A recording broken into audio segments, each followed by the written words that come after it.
I pack my tribe. Welcome to taking a bite out of stupid. Okay, so tonight is going to be a bit of a departure from my previous episodes in that it is not all that political, but I'm going to get political for a minute. Because I got to get this part off my chest in order to carry on with the rest of the fucking night. Fox News was just sued by Dominion for tarnishing their reputation by saying on Fox News that the election was rigged.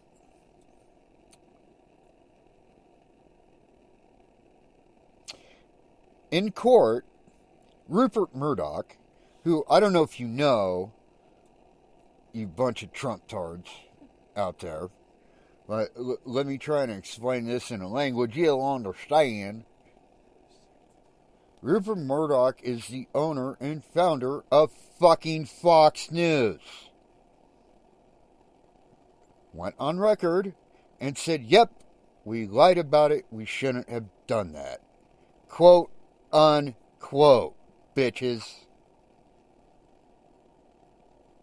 You know what that means? If they lied about the election being rigged, what the fuck else have they been lying about, you dumbass?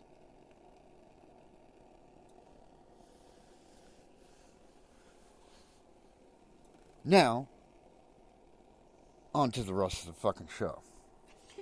So, here's the thing.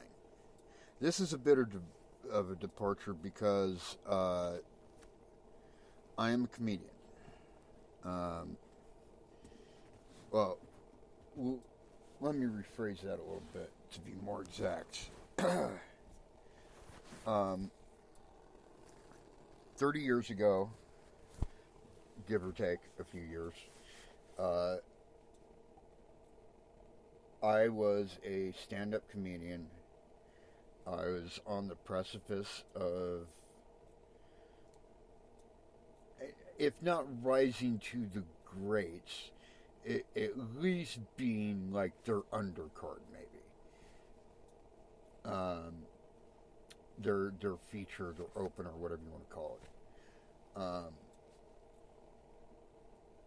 it. And then what happened and for those of you that are comedians or are familiar with that world, you might be familiar with this. In the 90s,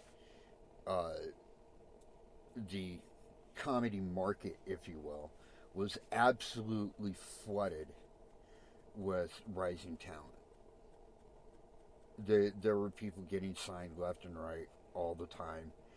And it actually got really hard to get booked anywhere. And so a lot of good comics kind of fell through the cracks. And I was one of those. And I'm not complaining. It's just explaining what happened. And so I had to hang up the mic, so to speak, and get a day job and, survive.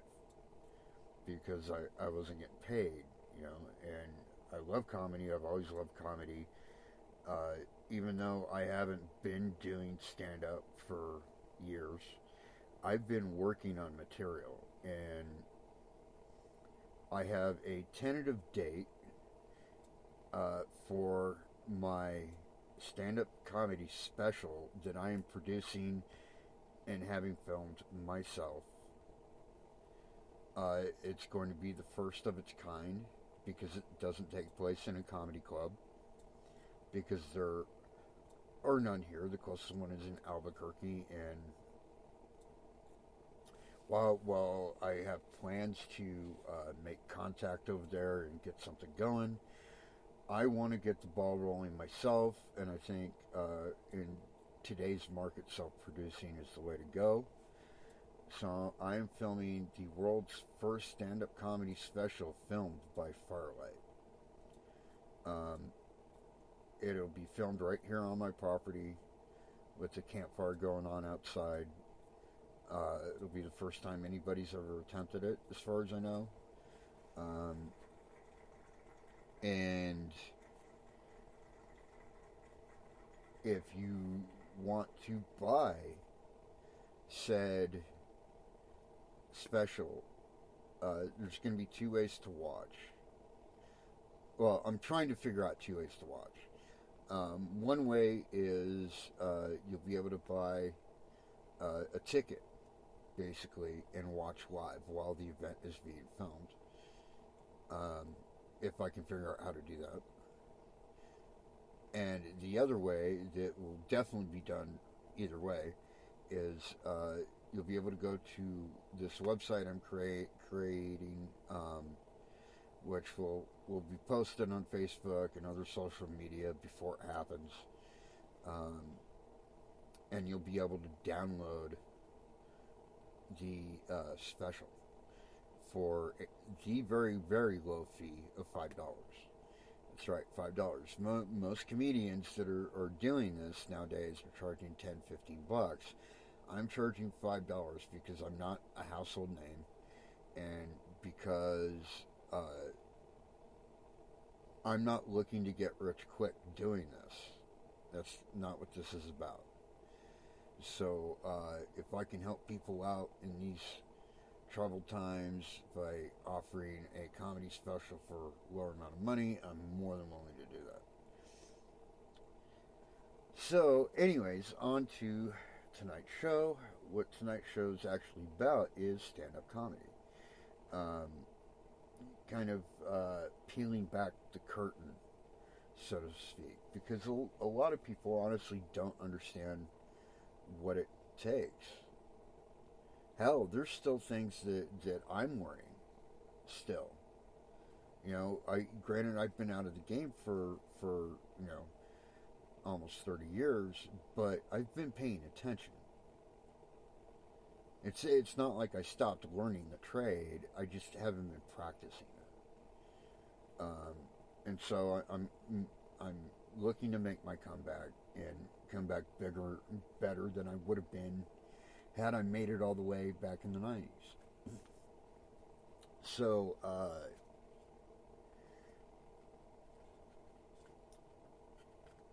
I forget who actually first said it. A lot of comics, sorry, let me rephrase that. A lot of comedians have actually quoted this phrase, but I don't know who the first one was. And the phrase is, the difference between a comedian and a comic is a comic is somebody who says something funny. A comedian is funny.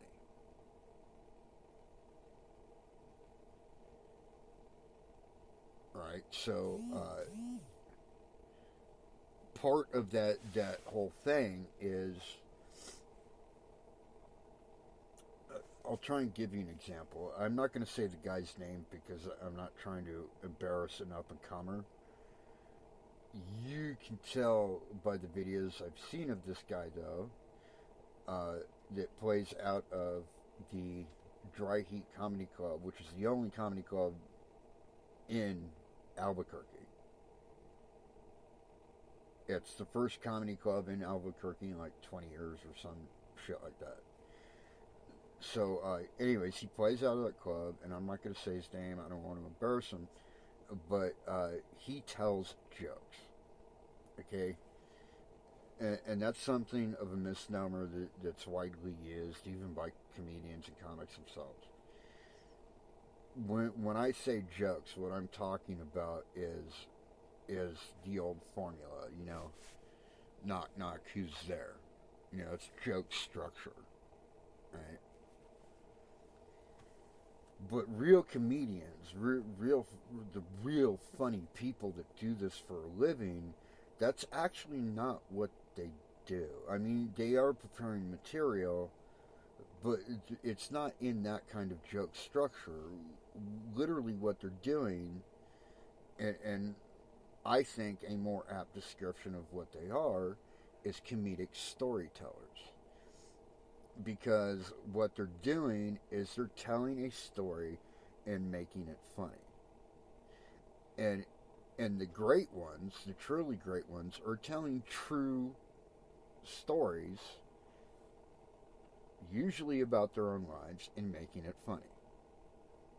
Right?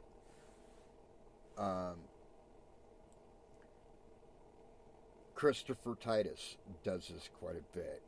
If you haven't seen him yet, check out Steve Hofstetter or Brad Druck or Andrew Rivers. These guys all play together, and it shows because they're all comedic storytellers, really, more than quote unquote stand-up comedians, because the traditional stand-up comedian thing is more, I mean, I say knock knock who's there, but I'm just saying that to illustrate the joke structure rather than telling a story that happens to be hilarious. And I'll give you one example of what I'm talking about. This is an absolute true story. It is going in my, it will actually be in my special. And this is the only thing about my special I'm going to give away.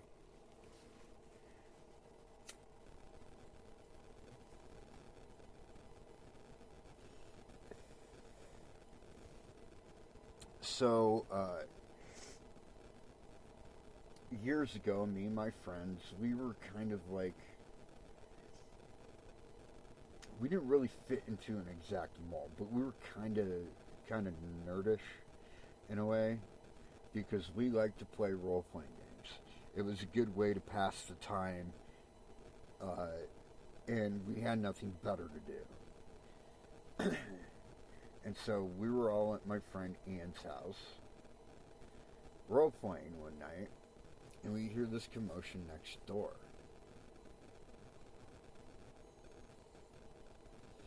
And we open the door, and we're looking out, and it's the girls next door. They can't get into their place next door. And I don't remember their names, and even if I did, I wouldn't say them because I like to protect the innocent, or at least the not so guilty. And anyways, these girls couldn't get into their place. One of them went to like her boyfriend's house or something, and the other one was kind of stuck there by herself. And so my friend Ian, whose house it was, or apartment, whatever, had her come in and crash out on his couch.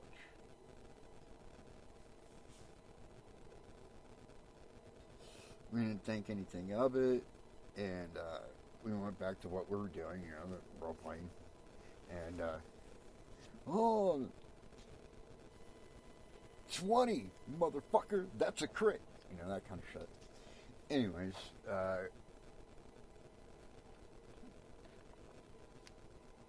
we're getting into it, and honestly, this girl was very pretty, but we kind of forgot about her.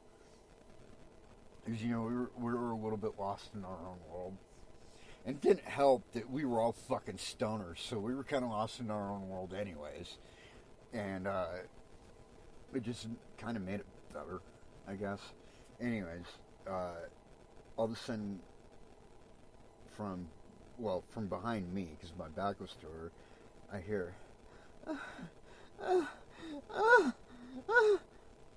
and we all look over, and the girl is covered up on the couch, and she's moaning.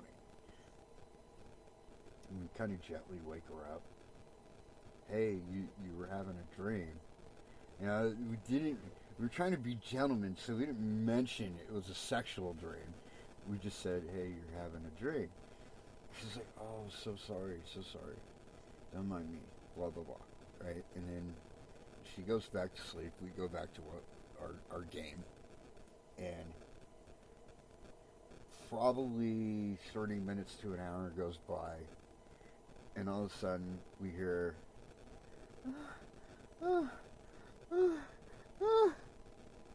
and we look over, and this girl is lying on the couch. She's throwing the blanket off of her. She has the sweatpants she was wearing down to her knees. One leg is propped up on top of the couch, like on the back of it. And she starts going, no more ice cream. No more ice cream.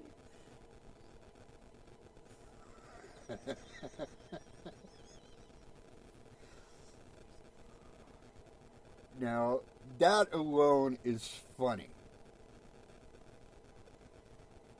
What's even better is what happened next.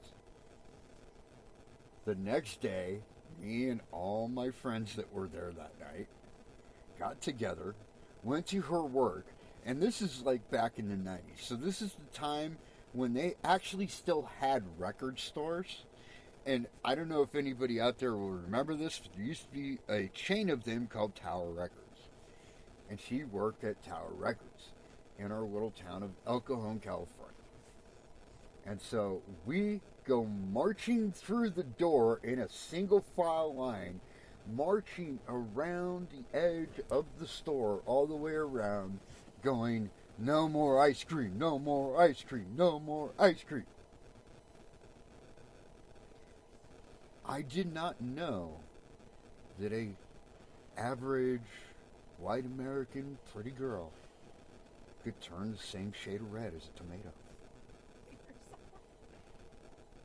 Did not know that. I found that out that day.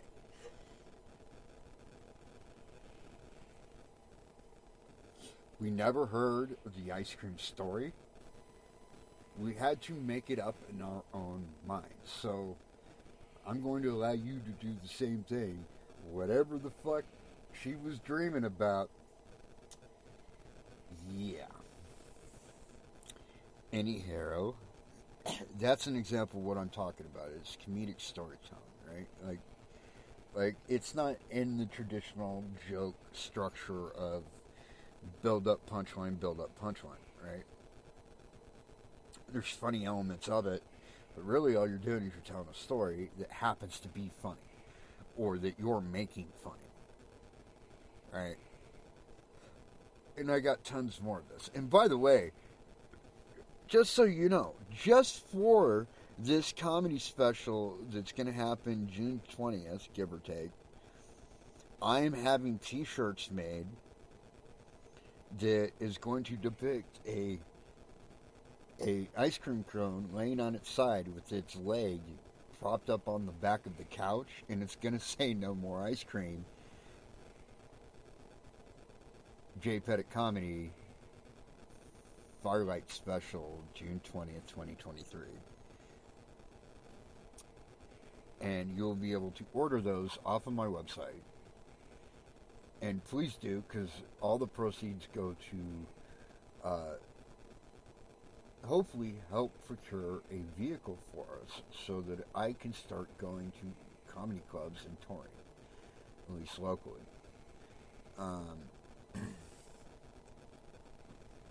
And they will be as cheap as I can make them. So there you go. But that's it. That's an example of what I'm talking about, right? Anybody can tell a joke, right? Like, for example,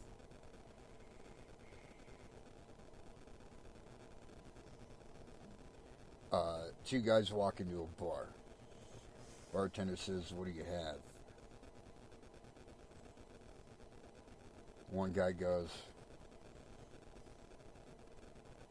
"I'll have his wife." The other guy turns and looks at him and says, "Well, hell, I already had yours." Oh my god! Oh my god, that's so wrong. But see, that's what I'm talking about. Anybody can tell a joke. And I just took that same formula of two guys walking to a bar and just fucking made that shit up. That is so wrong. Right now. But that's you. You saw it unfold. Well, not saw it, you heard it unfold right fucking here, live. So, I mean, but that's an example of what I mean by joke structure, right? Like it's just a short little pop or like a one-liner. One-liners are good. I'm not taking anything away from joke structure either. Joke structure is fantastic. It is the spine of everything we do, including comedic storytelling. I'm just saying that the greats and the really big up and comers that are just like right there, like the Steve Hofstetters. I did that guy. By the way, let me just say, if you've never heard Steve Hofstetter, check him out. The dude is famous for destroying hecklers, which is fucking hilarious on its own. I'm pretty good at it too. Yeah, I could tell stories about it. Like the time a guy heckled me, and I go, "Hey, come here," and he leans in, and I get right in his face and go, and breathe right in his face. And then I leaned back and I said, "So, how does your girlfriend's pussy smell?"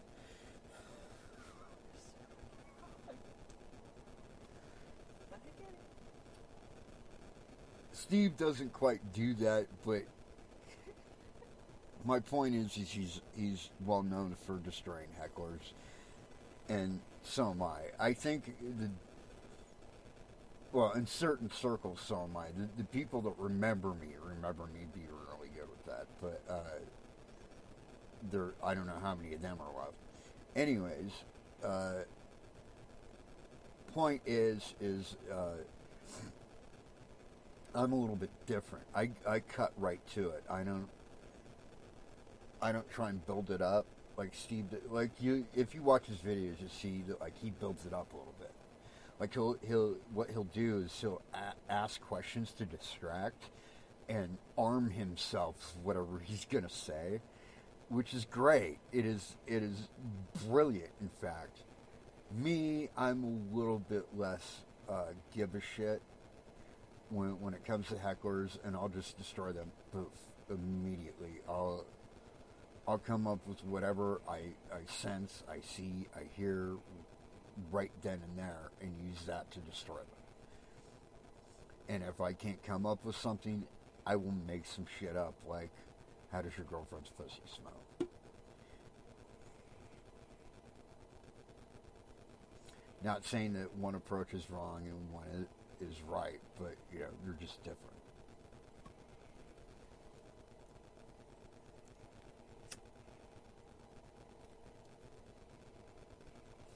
One thing Steve says that I love, and I'm not a joke stealer, but I might have to find a way to get a hold of him, like message him or something, and find out if he would have a problem with me using this line. Because one thing he does say when dealing with hecklers a lot is, like I said, I didn't buy a ticket to see you.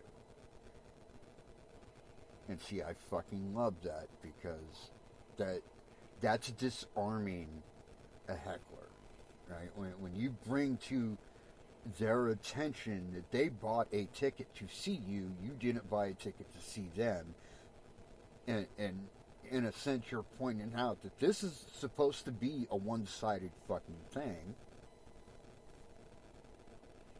right? Because that's what comedy is, by the way. Stand-up comedy is monologue.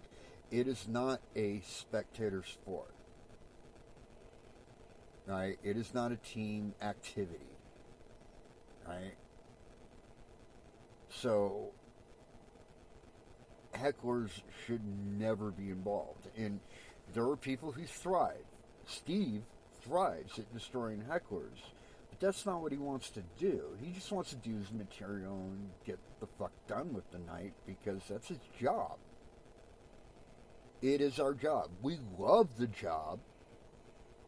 We would prefer to do that than anything else on the planet, but it's still our job. And we have a job to do, and our job is to deliver our material and make you laugh. Right? So we don't want to get interrupted. doing that. But if you interrupt us, we're going to destroy you. We're going to make it as funny for everybody else as we possibly can. That's how it goes. And I will quote one more thing that Steve said in one of his clips. He said, he told this guy, or no, it was a lady.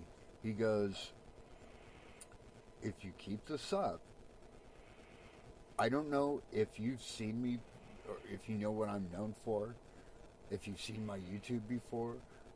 No, I haven't. Well, if you keep this up, it's not going to go well for you. And there's going to be 200 other people rooting for it to continue. And that's the truth. If you heckle me, I will destroy you because you've heckled me. What heckler or heckled means is to interrupt somebody. If you interrupt me during my set,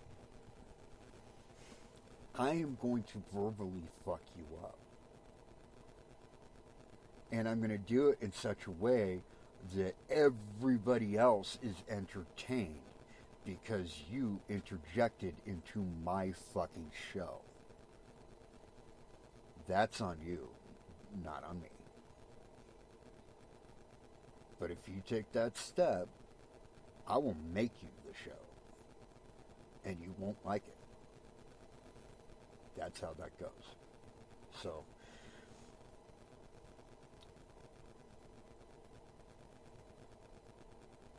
the thing is like, we just want to deliver our material, because our material, if we do our jobs correctly, our material is funny. Right? And it takes a while to hone that craft. You know, everybody thinks that, oh, well, I'm a pretty funny guy at work. I could do that. No, motherfucker, you can't. You can't. And here's why. It doesn't matter if you're a naturally funny person. There's naturally funny people that bomb on fucking stage all the goddamn time.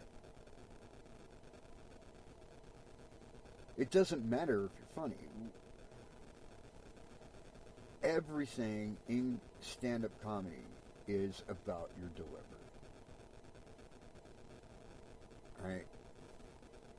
One of the greatest deliverers of comedy who used joke structure, by the way, I think was, or is, Stephen Wright.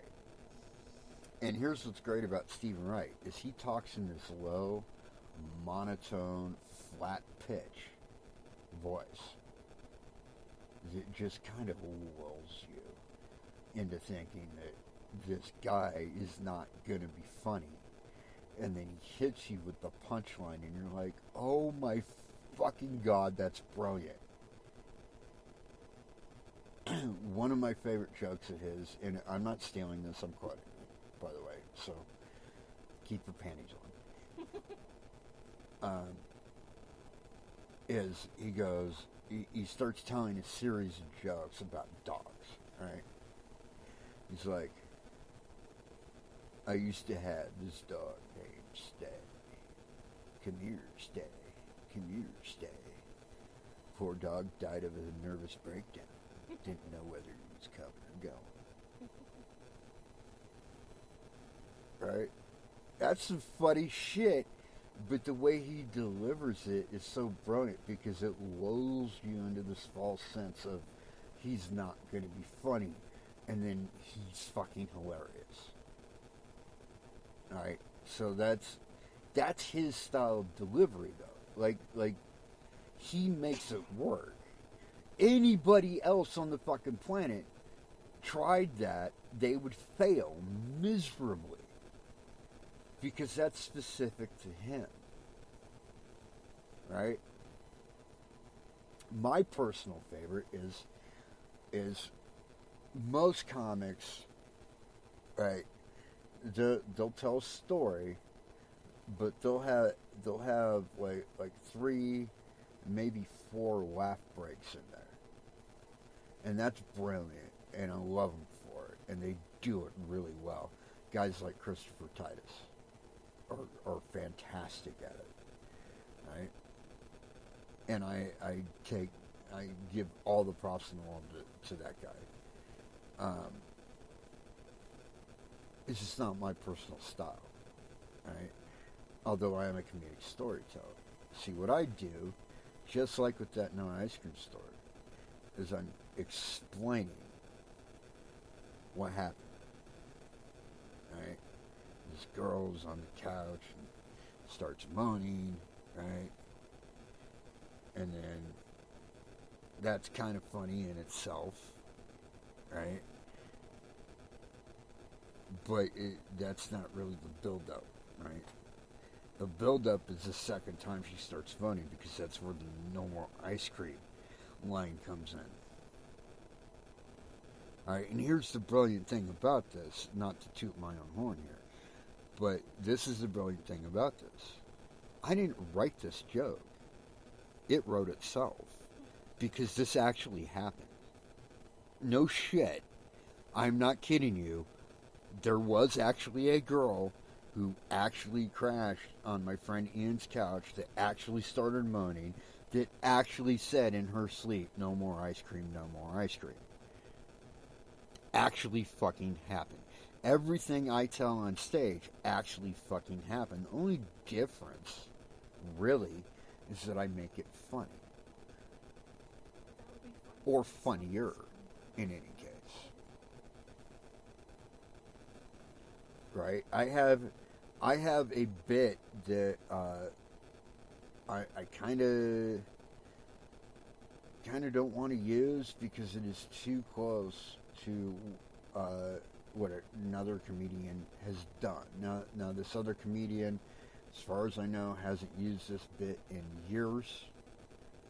But the only reason I want to tell is because this actually happened to me. Alright? I was in the Army, and the day I got to basic training, I was high. The guy that was sitting in front of me was even more high. He was so high, in fact, that he could only say one word. Wow. He could even say it backwards. Wow. He could say it upside down. Mom.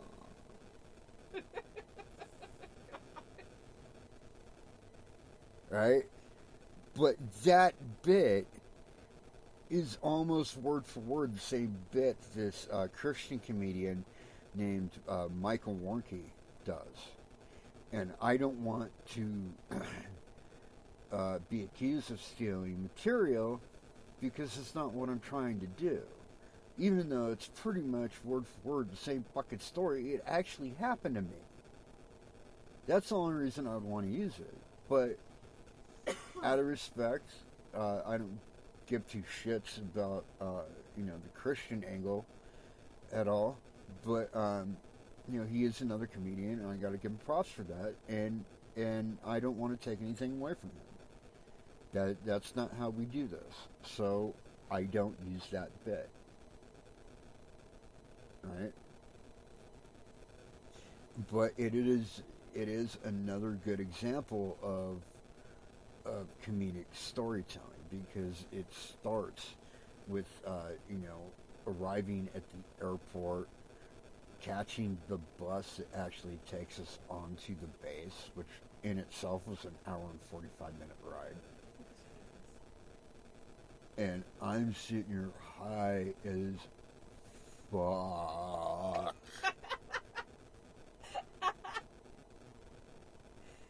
I am so high. This is how much weed I had.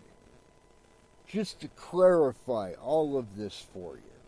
I had partaken of so much fucking pot that my farts could make Cheech and Chong high. Okay? That's how much weed was in my... I was stoned out of my mind. And all I had done was weed, by the way.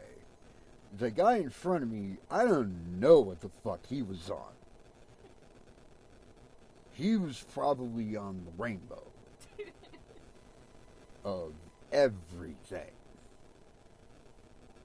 I'm surprised his brain did not melt and drip out of his ears in the bus.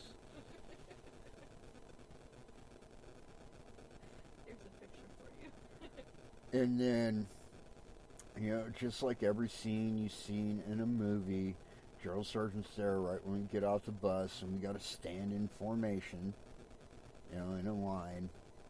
And he goes down the line, talking to each one of us, putting us down. And then he gets to me, and I got this smirk on my face. He's like, "Is something funny, boy?" And I don't even remember what the fuck I said, but it was something funny. And he actually laughed.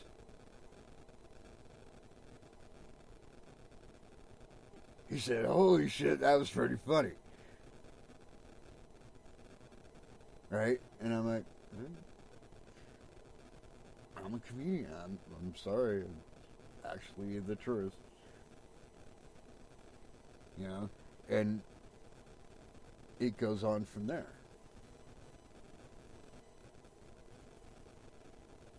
Right? But the point I'm trying to make is that for those out there that are either new into stand-up comedy or interested in getting into it and believe themselves funny enough, the best thing you can do is hit open mics. And you got to realize that for quite a while, until you actually get good, you're gonna suck. It's just how it goes. You're gonna. It's like anything else, though, right? Like if you don't know how to work on a car, right? You could read books. You could practice on scrap or whatever until you get good, right? But you can't do stand-up comedy to nobody. Right? So do open mics. And while you're there, stick around. Because usually the way it works is open mics either happen on a different night or they happen before like a headliner comes on. And hang out with headliners and features or openers, whatever you want to call them, as much as possible, because you will just naturally absorb lessons from those guys and gals, right? You will learn things from them just by paying attention, right? And then you can incorporate what you learn, and every time that you do that, you start getting better and better and better and better. And then you're headlining, right? So,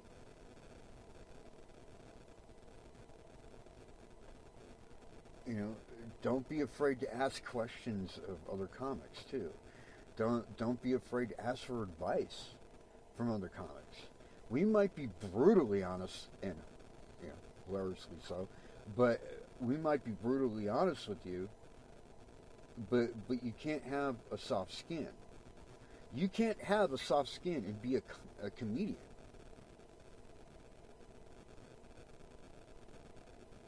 I can't speak for being a comic because I don't just say funny things. I am funny. And I know somewhere out there somebody's probably going, "Yeah, looking." And to you I say, fuck you, you hack, get some new material.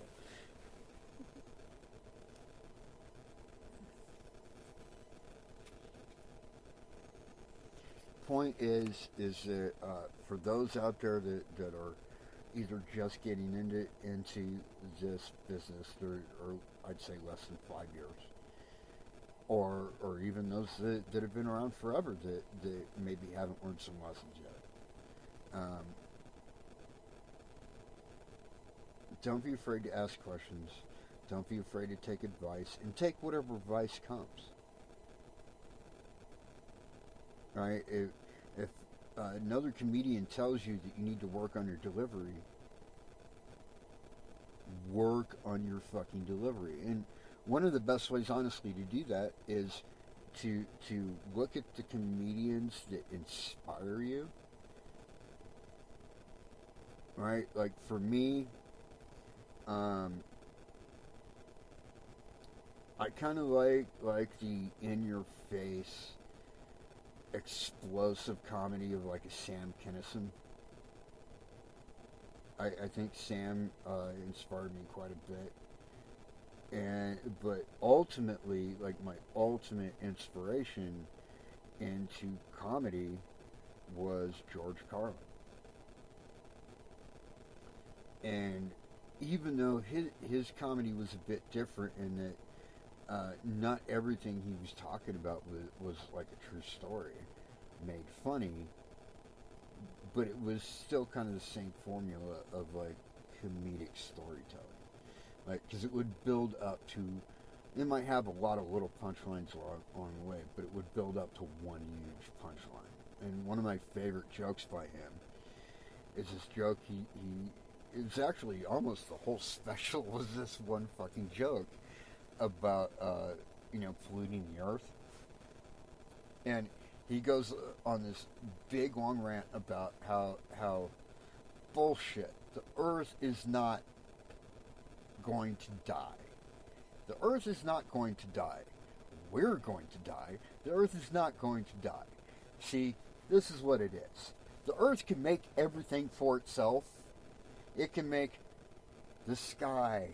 It can make the trees. It can make the air and the water. And the earth itself. The one thing it could not make for itself was plastic. So it made us. We made plastic. Now it has plastic. It doesn't need us anymore. It's going to shake us off its back like so many fleas.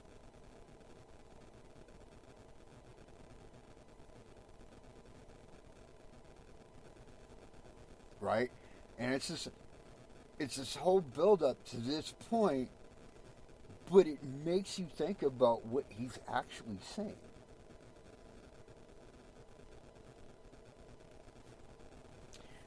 Alright, my pack, my tribe. It looks like I'm almost out of time. Love you. Appreciate you. Until next time, my pack, my tribe. Peace out.